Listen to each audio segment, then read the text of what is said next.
Boswell put his hand on Brad's chest and said, "We're in a timeout, basically. Let's make this work."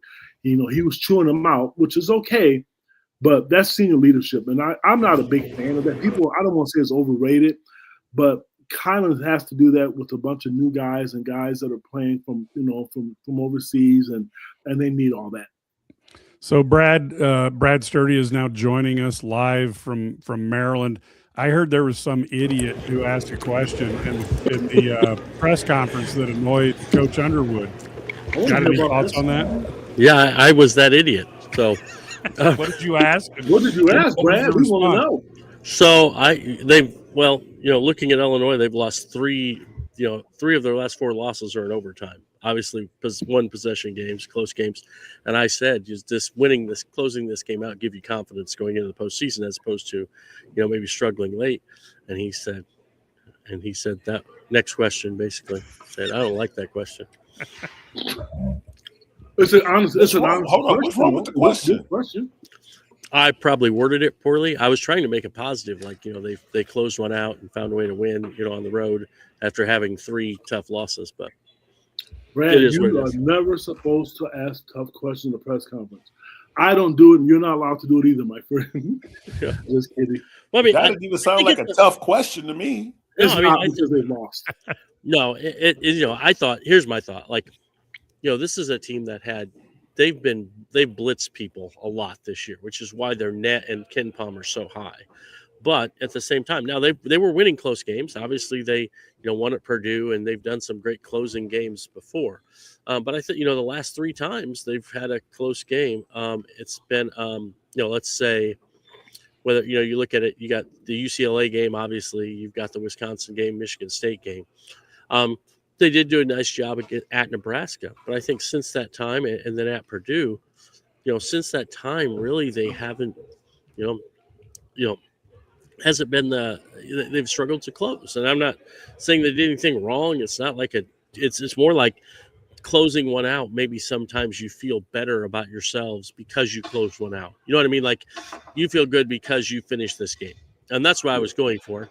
I think he may have taken it the wrong way, but it's all right. Yeah. So a couple questions to come at you, Brad. You look at Merkovich. We really were really jumping on how well he played today and how important he was to the team, especially when he would recognize when he had a mismatch and except for one play, really took advantage of it. What were you hearing on your end, and what were your thoughts sitting there watching the game live? Well, I thought Merk was great, especially in the first half. I thought he carried him. He made plays down the stretch, but in the first half, he's the only guy that really rebounded and only guy that scored. And what I liked today was he wasn't getting those spot up threes that he sometimes gets, and he just got to the rim. I posted up, played inside, took advantage of mismatches. He'd have a smaller guy on him. But the other thing he did was when they were doubling a lot. When they double, he hit cutters and he found guys open, go to the weak side. Honestly, their ball move was really good. It's hard to win when you shoot. What were they from three? I mean, they shot 20%. 5 for 24 from three, and thank God they didn't shoot 30 some, because then they'd have been like 6 for 30 something. You know what I mean? I mean, they were 21 for 31 from 2-point range, which was good. But most of those shots, as we see, they were 19 of 23 at the rim. So when they got to the rim, they scored. Or you got the fouls too. So it was really impressive what Merck did. I thought he was just fantastic. And it's nice. I mean, he said, Keaton just had a bad day, said his back was bothering him a little bit. Then Stojakovic had the flu. And so that, I think that was part of it. What was Tommy's issue? Just didn't have a very good game. I think I think it happens. You guys have all played. You guys know that sometimes I had a lot of bad games, Brad. I was an expert at it. Some guys have bad games all the time. You know what I mean? Like so. But no, I think you're going to have a day when you're not your best and so forth. And that's why it's nice to have the depth they have. They can put in a different guy. They can maybe it's bringing in Z off the bench, or it's having when. Having a guys like Ben Hummerkosh and Jake Davis are huge. I mean, just because they can do little things, but they can come off the bench and just give you value, and you can replace guys. And when they have a bad day, then they don't play as many minutes. And again today, you just want this team to. I really feel like this team just needs to be healthy and clicking. When they're healthy and clicking, I think they can beat anybody. But when they're not, they're going to have some games like this where they struggle. So it was good to see them close out a close game. And I will say this, Maryland hit a ton of tough shots. Yes. I mean, some of those 2-point shots are like the worst shots you can take. They're fadeaways, 15, 17 footers over the top of guys. But sometimes you just go, hey, great shot. I mean, just tip your cap. Yeah, because there's a couple times Mills looked like a Kobe Bryant with some of the degree of difficulty on the shots. The other thing, I guess, looking at the team, we've heard how deep this bench was going to be coming into the season. It hasn't turned out that way. With a team like Maryland, where they just had pure energy, especially in that first half. Did it surprise you Lee didn't get in there? Because that's one thing he brings is, he brings energy and intensity. Or is that just, like I said, is that ship now sailed and these are the 8 we're going to win with? Yes, I'm going to tell you, I know you're not asking me. Here's the deal. He's never done it. He's been there for 9 years. When have you seen him go 9 or 10 deep? And people think you can use Brandon Lee, you can use Petrovic. They're not playing. The only way those kids get in the game right now, if it's a necessity or an emergency, it's not changed. I don't understand. And I'm not even saying it's right or wrong. I don't have an opinion on it. But I'm telling you, if you think that this late stage of the season, that rotation is going to change, the only thing that could possibly change with this is if somebody gets injured and he might insert Andre Stojakovic in for Jake Davis, which I don't see that happening either. I don't. Otherwise, what you see is what you're going to get right now. And that's what Brad has done his whole career since he's been at Illinois. Any other thoughts, gentlemen? Nope, I agree with everything the KP said. True. Hey, let me ask you guys. I don't want to be a Debbie Downer and change the subject here. Mike, you made a comment about Izzo here in the section, and my phone has 74 messages on it about Izzo and Fears, but I see him playing in the game. Did I miss something? Yeah, Fears did the backwards nut kick again. No, he didn't.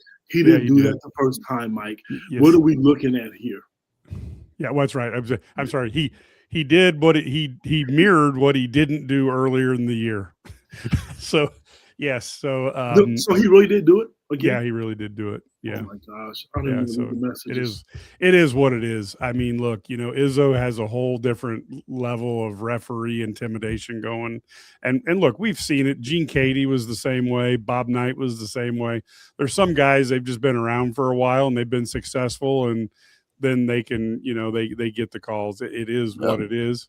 Illinois, I think if Bill Self had stayed, I think Illinois would get those calls too. But he's over in Kansas now, so he ain't getting them over there right now. No, yeah. I love these comments, man. We have some good loyal listeners, man. I'm laughing, and smiling at some of these comments. Yes. Yeah. The mom jokes are rolling. Well, today it really was a mom today, so I have to tell the truth. It really was.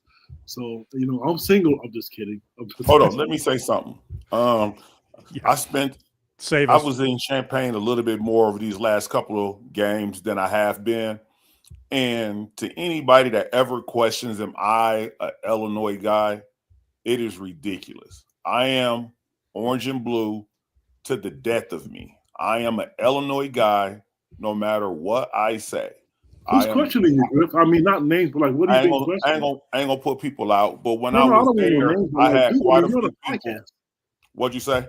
You're on a podcast it's an Illinois podcast, and you talk Illinois. You're passionate about it. You can tell. If you weren't an Illinois guy, why would you be on a podcast? Why would you go to games, man? Yeah. He just asked a bad question. He asked a bad question. Yeah, people questioned it. People was literally, I'm happy to see that you got an Illinois shirt on. I couldn't tell. I had those conversations when I was in Champaign. But just to let anybody know, I am Illinois all through and through. I will not address that again. Well, since you're saying that, you're good friends with this guy named Lucas Johnson, and he has a daughter who's really, really good. She's if you got some connections, man. As a freshman. As a freshman. She is going to be a monster. Yeah. So she is going to be a monster. We're going to take this segment, and I want to make sure Lucas gets this segment. Or you can help us out, Mr. Illinois guy. Miss Green needs to be wrapping her arms around her right now. Oh, she's been down there, my friend. I'll talk to She needs to be wrapping them arms around her right now. Yes, and we've lost all control of this podcast. So, Sturdy, what thoughts then come to mind after watching that? Now, do you have any idea what they're going to do in practice the next 4 or 5 days? I mean, right now, and I'm going to tell you, this is me, nobody else. It looks to me like the team's a little bit on the dead leg side. Their 3-point shooting has been atrocious. Do they need rest? What do you think is on the menu, and what are your thoughts? Now we've lost your audio.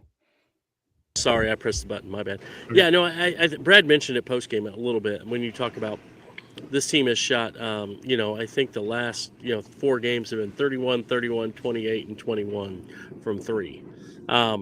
So obviously not in a good shooting rhythm right now. And really since the first half of the UCLA game, they made some shots. And since that time, it's been a struggle.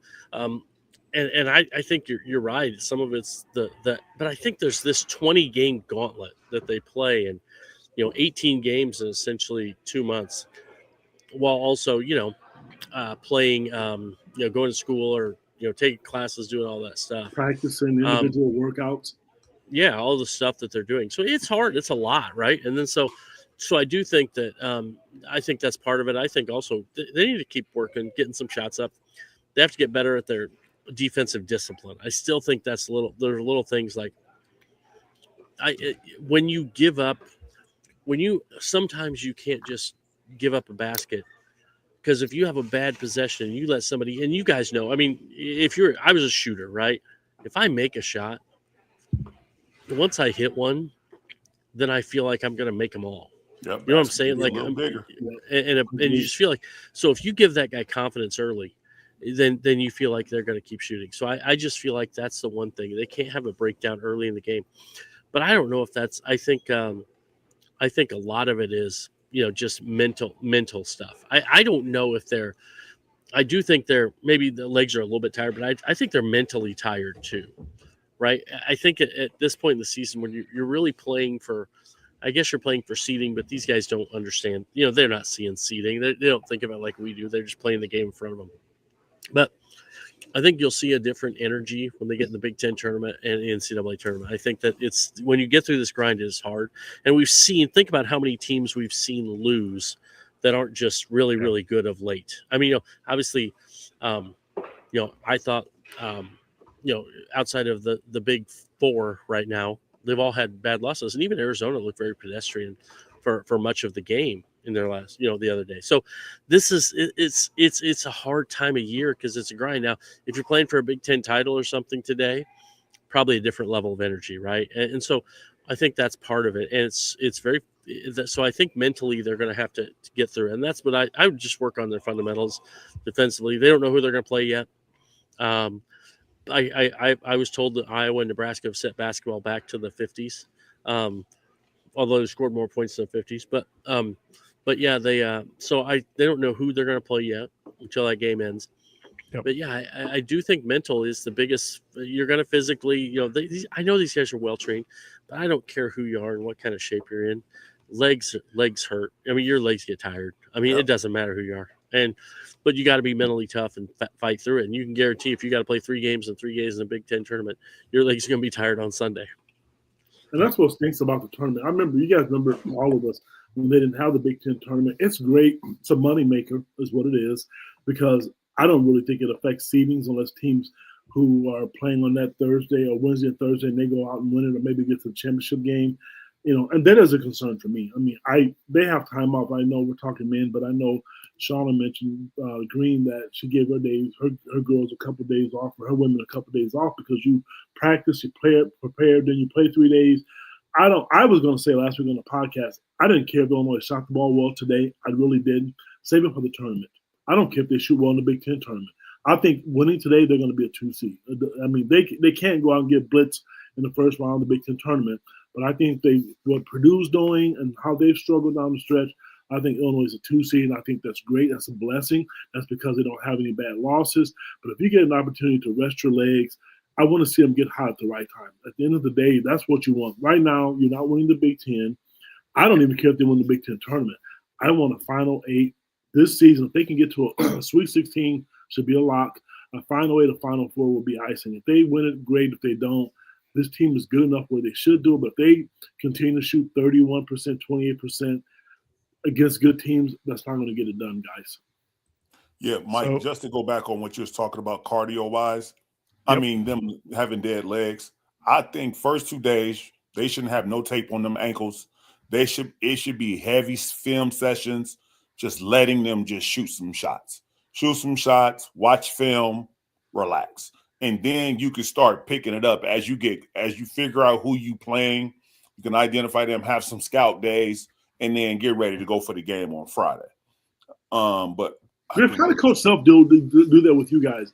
If you guys had a quick turnaround like that, you know, do you remember what it was like and how he went about attacking those things from a mental standpoint? It wouldn't be like he will give us a day or two that we wouldn't even tape our ankles. And what that means for him is no physicality in practice. No guys banging up against each other. He needs us to rest. Films, getting our bodies treatment, if you need to be in an ice bath, if you need to get ice on your ankles, all of that stuff is happening. Okay. Because when we go.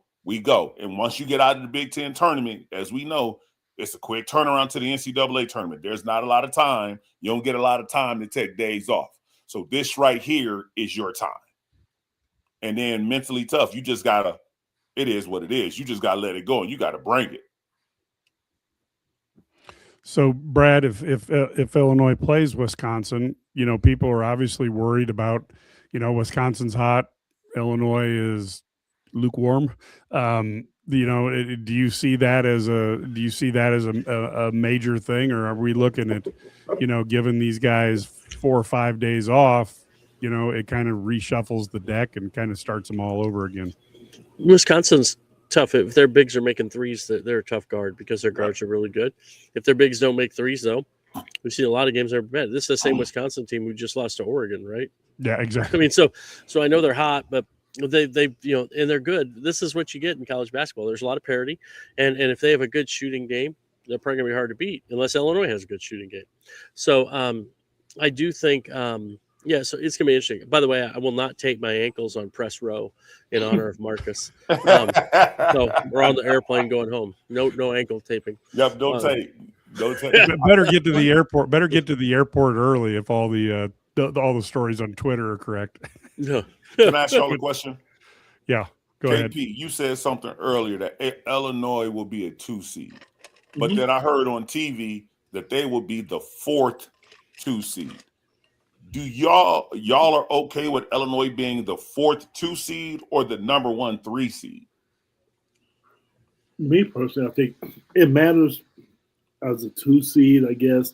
But when you're that low, because it's going to be the ranking as a 4th seed, 2 seed, you're going to play the toughest next round opponent. So it's nice just because of the fact that you get that 2 seed, I guess. But when you're in the second, third round anyway, I have to admit it. I don't think it's going to matter. I really don't. Because you still got to beat them anyway. Yep.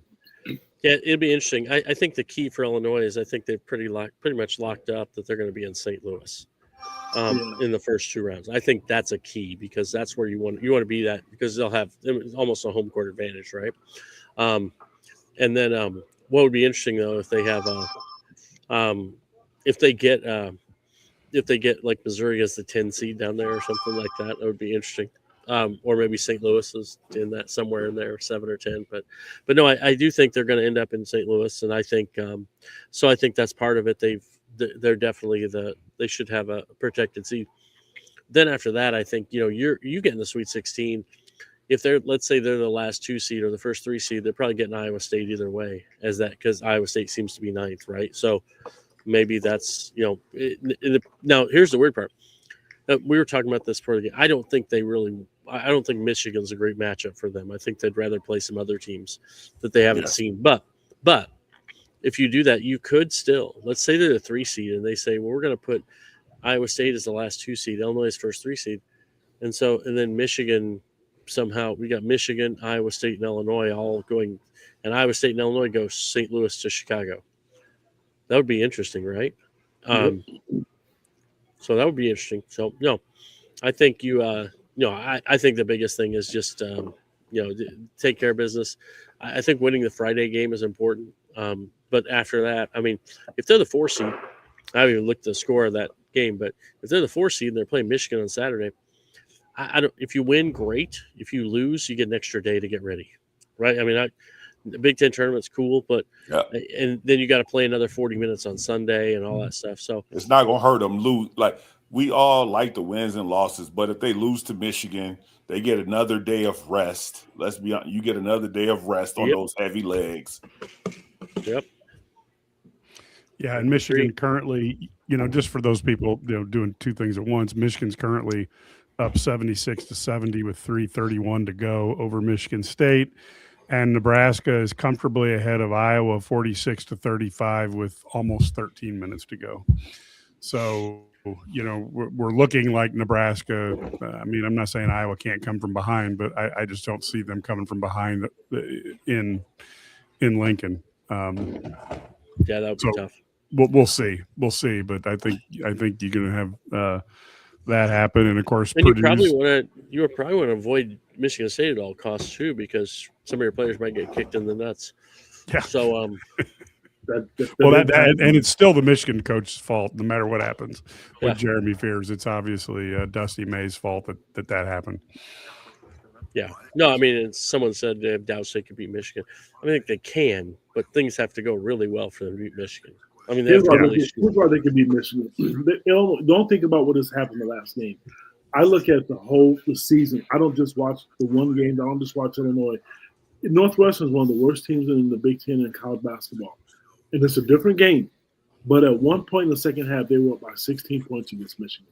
What did Michigan do at Iowa just last week? They're beatable. Illinois just has to do what they do well and take care of their business. Illinois makes shots. They can play with anybody in the country. We say that, so we can't. I'm not going to renege on that. To me, there's not a team out there that I think Illinois is afraid of, and we haven't talked about it, but I don't want to play Duke because I think they get every call. I will play Michigan. I'd rather see them play Arizona. Keep Duke away from me, because if you look at them and you spell their name wrong, it's going to be a foul. So I don't want any smoke with Duke. I will play those teams because Illinois can compete with those teams. We've seen them do it. So Michigan is beatable. I mean, they're playing right now against Michigan State. It's a 6-point game, as you mentioned. Michigan State isn't trash, but they're not beating them by 40 points either. So you just have to bring your top hat, your best hat. Illinois did not play well against Michigan last Friday, whenever that was. Hold up. Can I ask you a question? Please. Do you think Illinois is capable of physically taking on Michigan? Physically, it's two different teams. And no, I don't think Illinois is physical at all. We just talked about it 20 minutes ago. The only physical person on that team is David Merkovich. And people want to criticize how he played against former Alana Morez Johnson, but David put up a double-double against him. If Illinois is not physical against anybody, we talked about, Tomislav wanting to shoot threes from Europe or Hong Kong or Egypt. He doesn't want to be in the post. So be it. I'm cool with that. But if they're making threes, Michigan has to guard that. They have to guard the pick and pop. I don't even think, truthfully, everybody talks about how well Yaxel did against, Keaton Wagler. Keaton got going in the second half. They just have to make open shots. And Brad mentioned it. I'm mentioning it again. I don't care about playing anybody in the tournament. When you get a guy like Ben-Hur Rickhouse going, and I'm a huge fan of him going, you get Jake from State Farm going, you get Zonomir going because he hasn't been going. And Keaton, looking to be confident again, they can play with anybody. Yes, I'm personally, Griff, physically no, but when they're going, man, their offense, you have to guard that. You really have to guard their pick and pop and how they get to the rim and kick out. I love that about them. Yeah, I think they got to make threes. I mean, Z's 2 for his last 19 from 3. Yes, it's pretty bad. Hey, just throw lobs for dunks to him. I mean, he's really good at that. If they just let him do that, it'd be perfect. Yeah, I think Tommy is 2 for his last 17. and Z is 2 for his last 19. So combined, that's 4 for 36, which is 11%. I think if they shoot 11%, they're probably good. You're open. Why are you open? Because I can't make anything. No, because you're 2 for 18. Yeah, exactly. Well, it's like, hey, look at today though. Darius Adams comes in and makes first 2 threes, hits 4 or 5 shots. He's shooting 24% from 3 coming in, right? I mean, This is the thing. Like sometimes and I think Illinois kind of has to have that kind of performance where they just, if Z is 3 for 6, and Ben is 3 for 6, and suddenly now you got an extra 12 points there from what you had the first time you played Michigan. Well, now it's a competitive game, and you got a chance to win a possession game, and that's the way you're going to beat them, because you're not going to just go out there and blitz them because they're too good for that. Yep, I agree. Yep, you got to get it down to the last 3 minutes. Let it be possession by possession. Execute. Yeah. And you got to knock down the key 3. I mean, that's been the thing that was. I mean, Rickhouse had a rough game today, going 2 for 8, but the one that he hit going down the stretch was important, and so you need to hit the ones that are important, and then you also need to just be a little more consistent. So let's go around the horn and wrap up here. We're over the hour mark, so I'll go Marcus, Ked, Brad, and then we'll take it home. Any final thoughts? Great win. Now let's rest up. Let's get our bodies and our minds right, because you can do something that no Illinois team has ever done by winning a national championship. So let's focus in. Let's let all these little nagging back injuries, hamstring injuries, let's get these taken care of. Let's have the right mindset, the right physicality going into the Big Ten tournament, and let it continue to go into the NCAA tournament. So great first season, great first part of the season, on to bigger and better things. Let's go. Well, I'll be brief. For the older people, if you've ever watched this show called I Dream of Jeannie, when she would rub that bottle and she would pop out, I want to rub that bottle and make those threes rain, baby. I want some threes. I want the threes to fall, fellas. If we're going to do what we think we're capable of, let's rub that Genie bottle, make threes, and if they lose making threes, at least you don't have to stress yourself out and watch what you've watched for the last 3 out of the last 4 games. Make shots is what I want. I don't care how it happens. If they have to pay somebody, get an NIL budget, I don't care. Change it. At this late in the season, make shots. Brad? Well, Brad, he really didn't like that question. He really didn't like that question. I really Brad. like that question. So no, he did. Next question. No. Hey, it's on Fox College Hoops. So they're going to make a star out of you yet. Brad, they're going to make you famous overnight. Yeah, infamous. Who's that guy with the hard questions? Yeah, it's a really tough question. Hey, does it give you confidence because you closed one out? No. Jerk. Hey, no, it's fine. It is what it is, right? This is I just think, as somebody texted me a few minutes ago, it's like any win you get in March is good. I mean, it doesn't matter if it's ugly, pretty, whatever. You win in March, that's what you're looking for, and so that's all you're gonna do. And I think, do I think that Illinois is going to be favored to win the national title? No, but I think the odds makers. I do think that the odds makers have them 7th most favorite, and I think as fans we look more critically at the team because we see them every day and we want them to do this. That's, I think, where we got to look at from everybody's losing except for those top teams, but it only takes one bad day, and it only takes one bad day, and one of those is out, and then you have a clear path, and who knows? You don't have to beat them in a best of 7 series. It's not like the NBA. You got to win one time, and that's why it's so hard to do. You got to win six games one time, and that's the difficulty. But now I think the big key for Illinois now, get back home. I would guess they're going to take tomorrow off, and then and get healthy, get right, and then get all their treatments, get all their stuff done, and then start looking. They'll know who they play, and the coach will be watching all kinds of film and getting ready. And it looks like it's going to be Wisconsin, but they don't really know for sure because they still have to play a game. And we've seen them lose to some bad teams too. So we'll see. But yeah, take care of business on Friday, and then you get that national TV matchup against one of the top teams in the country, and it could really I think that could be a really fun game, whether they win or lose.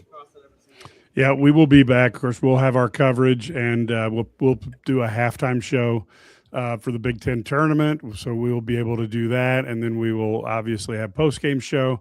Should be an exciting tournament. Let's hope the Illini sharpen the tools a little bit as they get ready for a pretty critical run here at the national title in the NCAA tournament. Obviously, it's a single elimination, so Lord only knows what's going to happen. But this is an important one, as Brad Underwood wants to see what he can do about getting to the Sweet 16 and repeating to the Elite Eight or even higher. I'm certain this Illinois team and staff have high expectations.